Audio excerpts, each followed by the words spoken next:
So I love that song. It talks about peace. No matter what's happening down on earth in Bethlehem, the silent stars go by.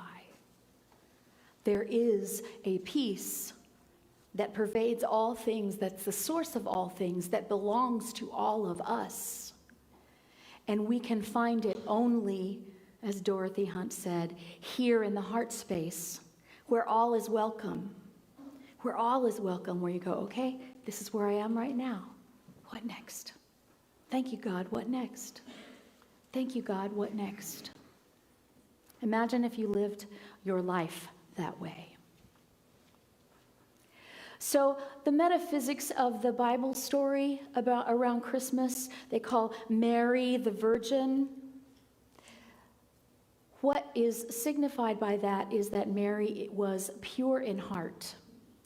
She did not question what God asked her to do. She questioned herself for a moment whether she could do it, but then she chose to trust that God knew more about it than she did.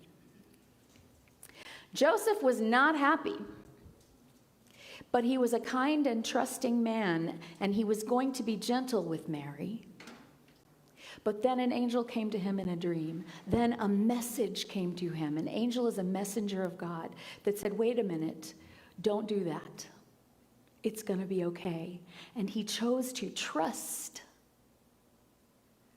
Trust, based on very little evidence. The shepherds out in the fields represent the simplicity of humankind and the unsimplicity of humankind, right?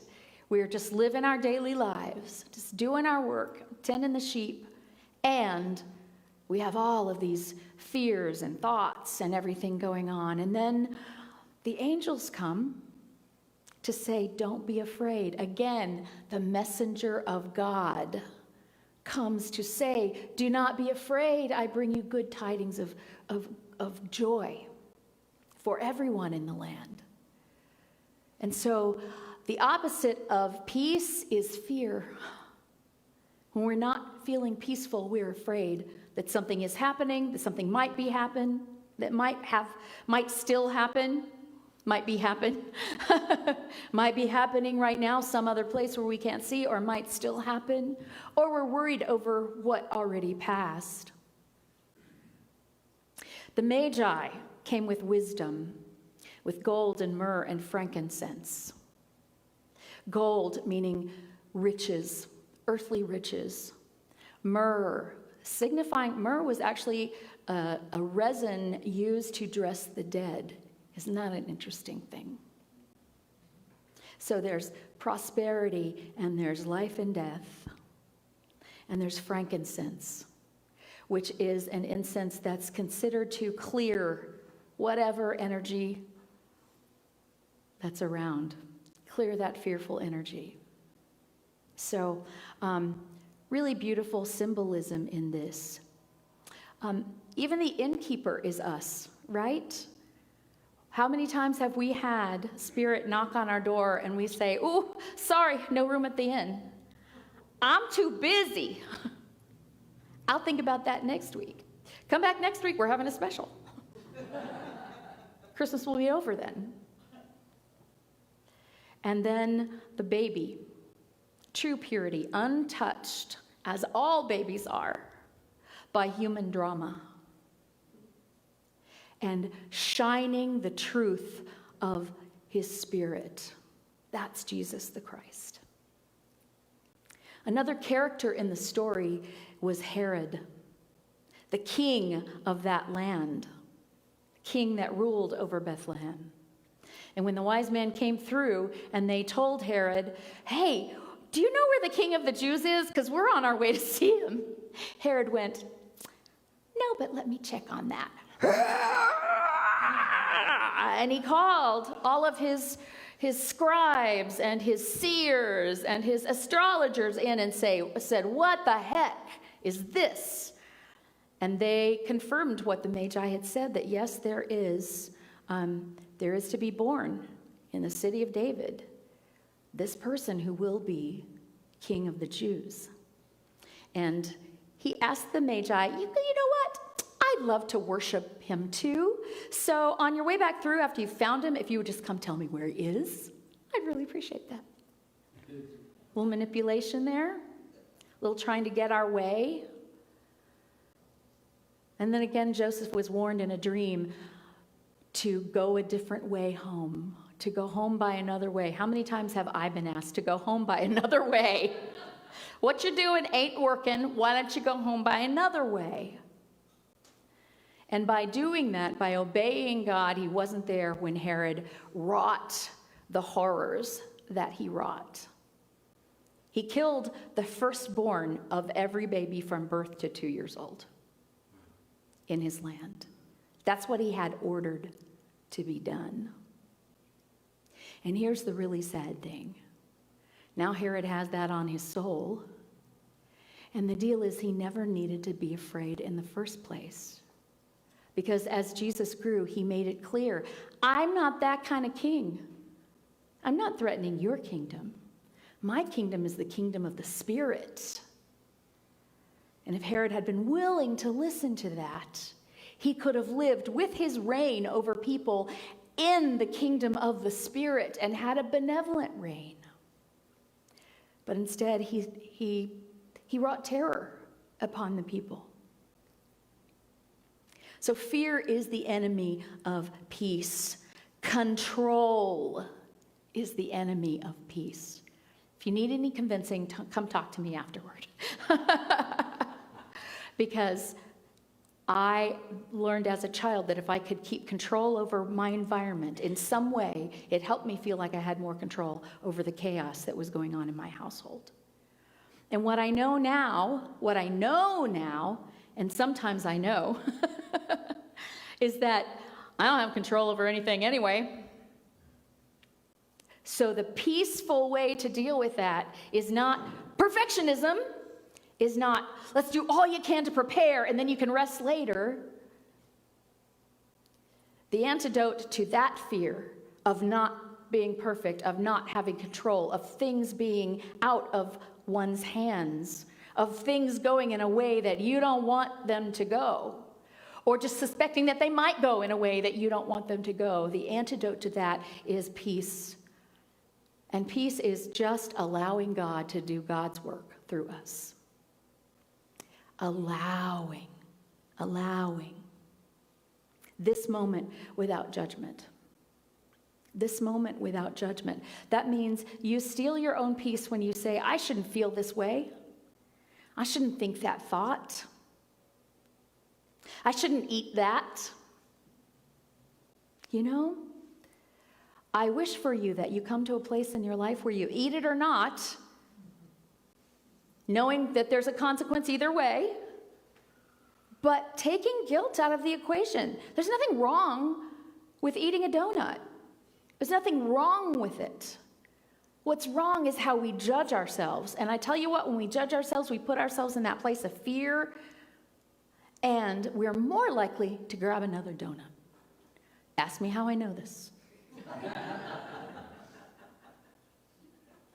So it's easy to see how fear provokes war in the world. Everybody is afraid that someone's going to come and take what they have. Our wars are not fought over ideologies. They're fought over resources. I want what you have. Or I want to hold on to what I have, and I don't want to share it with you. And so that's what world wars are fought about. And so, can we do anything about that today? Do we have control over that? No, but we can stop the war in here. The war in here. The war that says, they're not doing it right, and they're not doing it right, and they're not doing it right. And if everybody would just listen to me, you can ask me about that after too. Because I'm doing it the right way. And at some point we say, would you rather have control, the illusion of control, because you never have control. Never. Only the illusion. Or would you rather have peace? I'm in a point in my life right now where I feel great changes happening internally, that I am ready to choose peace. Now, I've been ready up here to choose peace for a long time, but then my actions don't play out in that way. And so I am doing the work with my prayer, with my meditation, with my time with my God, with my time with myself, to figure out what it would mean to actually live peace in my life. Be the peace that you want to see in the world, is what Gandhi said. Be the peace. Not ask for it, not beg for it, not demand it, not force it on anyone, because you can't. Have you ever told someone who was upset, calm down, be peaceful? It doesn't work. But sometimes simply your calm presence can allow someone else to settle down. That's how war ends. Because if everybody who's fighting the war isn't afraid anymore, and everybody making the decisions isn't afraid anymore, then there's no reason for war. It's all about fear and greed. I want to read you something, just part of it. I've quoted many times from this platform words from my dear friend, the Reverend Chris Chenoweth. And he died on Friday. And he wrote this letter and recorded it to be played on the day of his death. I won't read you the whole thing, it's kind of long. But here's what he said. Mark Twain said, "The two most important days of your life are the day you were born and the day you found out why. I am no one special, but God worked through me and it became miraculous. I was being guided by God even when I didn't understand the concept. Most of the time I didn't know what I was doing."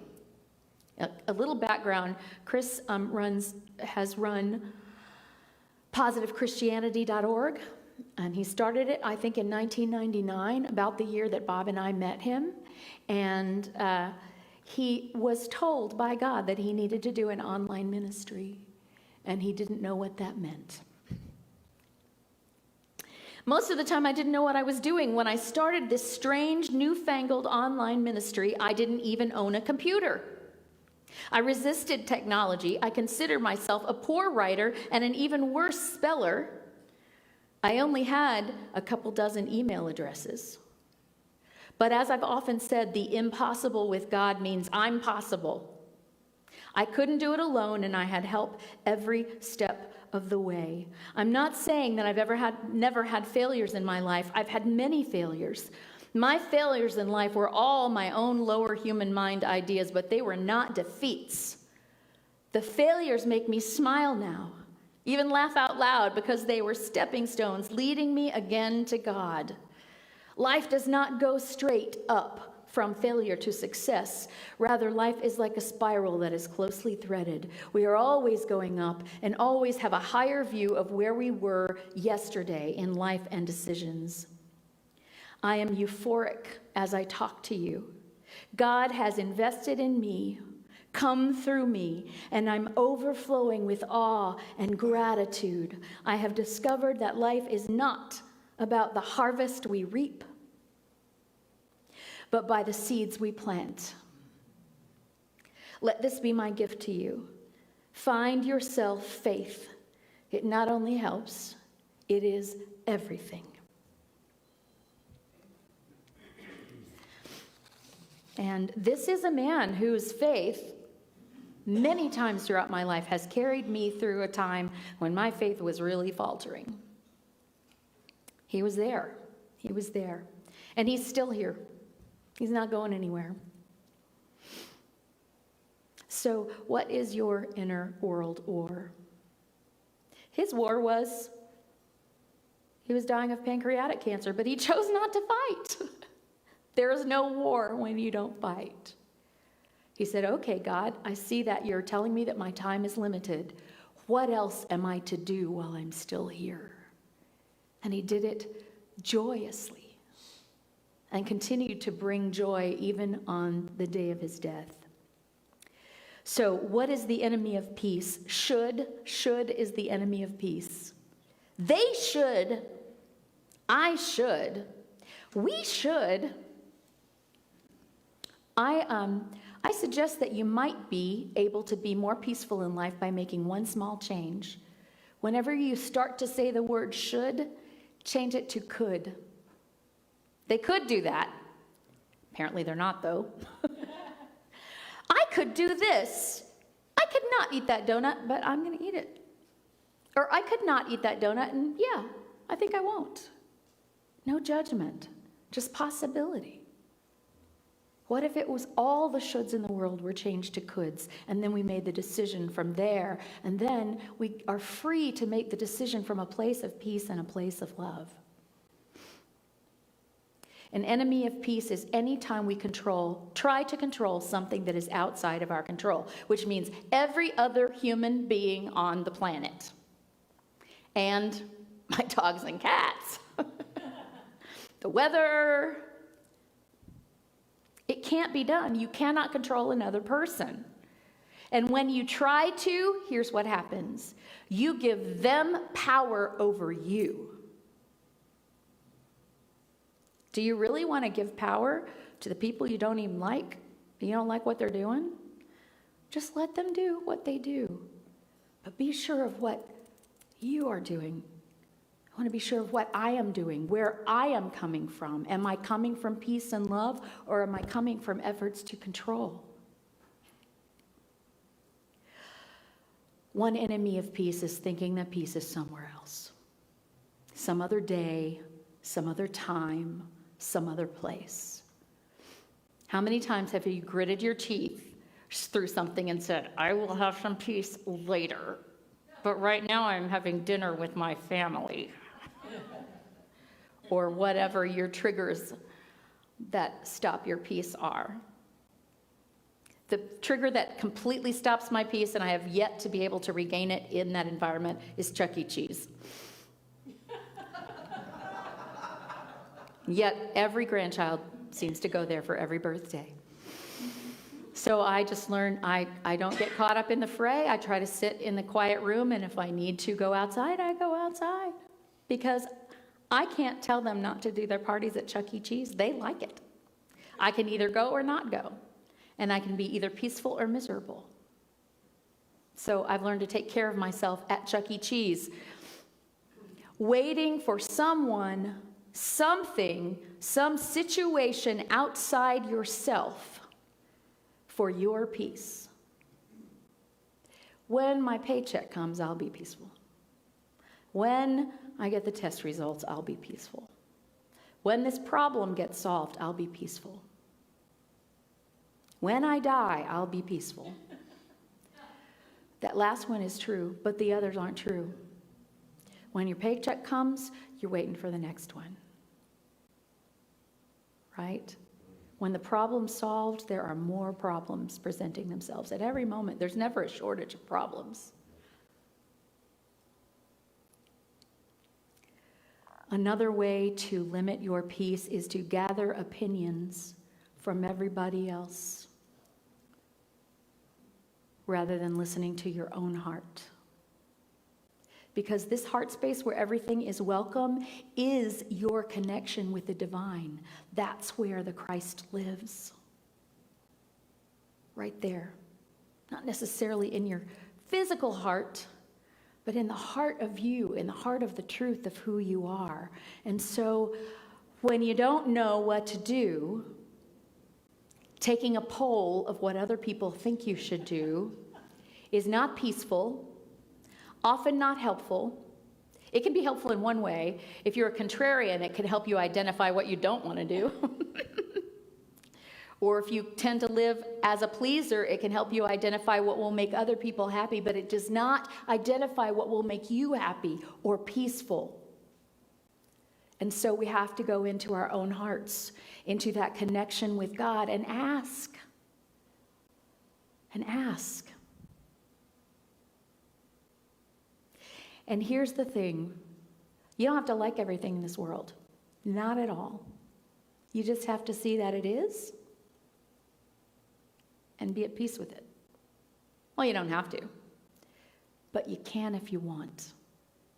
That's the point of this sermon. If Herod had wanted to, he could have had the reign over all his kingdom and been a beloved king and benefited from the teachings of love that Jesus brought over the next 33 years. But his fear stopped him from being able to do that, and his life turned out completely opposite from what he wanted it to be. He wanted to have true control. And if you have to go around killing people to maintain control, that is nothing even close to control. So, it's our choice. Peace. Peace to you.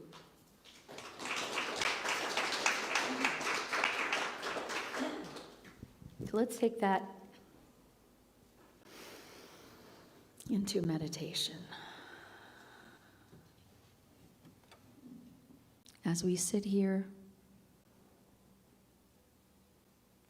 and calmly just breathe.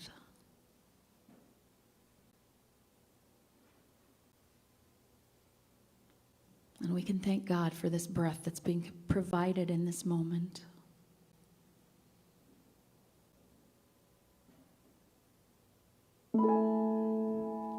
And the breath is a simple way into a meditative space because the breath can only happen right now.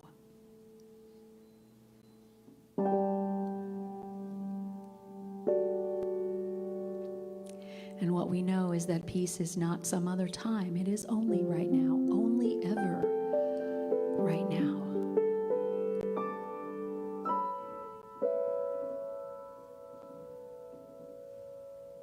So if you are willing, draw on the peace that is already within you because of your connection to God, your connection to love, your connection to the Christ, to Jesus the Christ.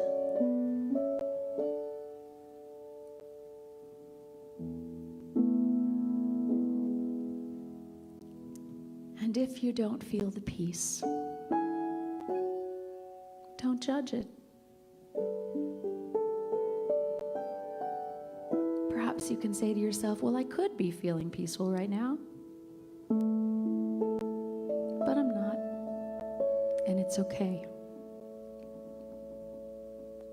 There are no rules.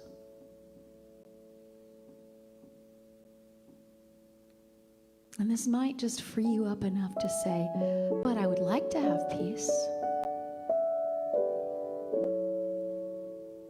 And pray in whatever way you pray. God, give me peace.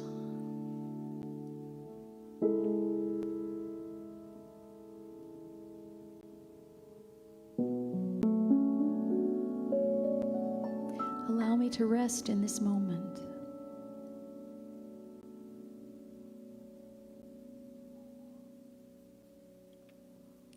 And sometimes you may be shown the thing that is keeping you from your peace.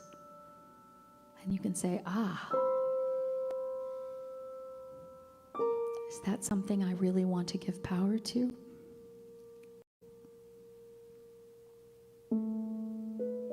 And you could give it your power. It's okay. You can take it back again at any time. No judgment. But just a gentle coming back to the fact that it is not that person or situation that is taking your power. It is you choosing to give it your power.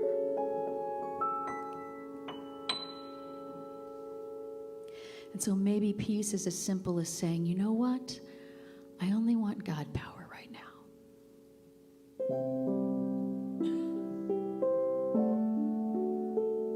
God, please flow through my thoughts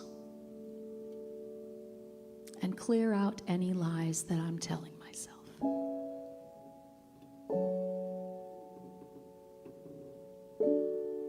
so that I may experience the truth of your eternal peace.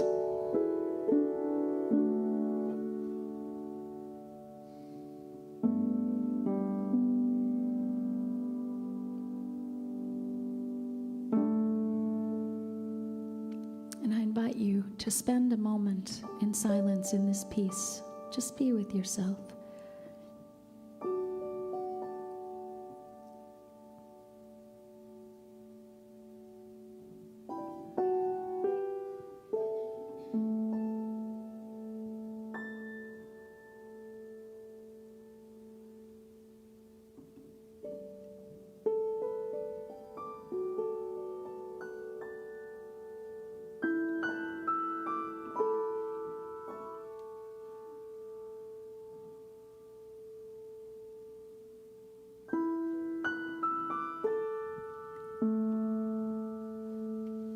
And if sometime during this moment you felt peace, just breathe into it. And know you could be peaceful anytime you want. And the more time we spend in peace, the more we recognize it and the easier it is to get there. So I could remind myself to be peaceful several times a day. I could make peace a priority in my life. No judgment when I forget. A failure is not a defeat. It's a chance to connect again with God and be led.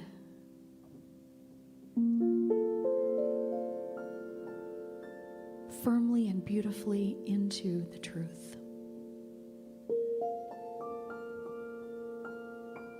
We are here to love and be loved.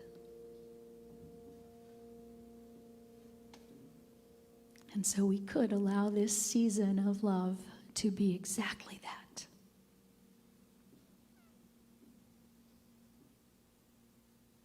And we pray, Spirit, flow through me now. Be the love in me, be the peace in me, be the light and life in me, be the hope in me, be the Christ in me.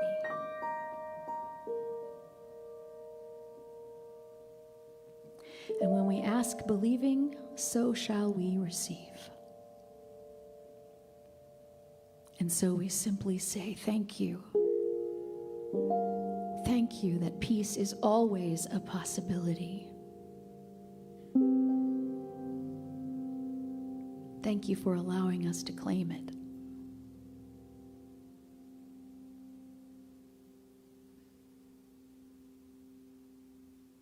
And so it is.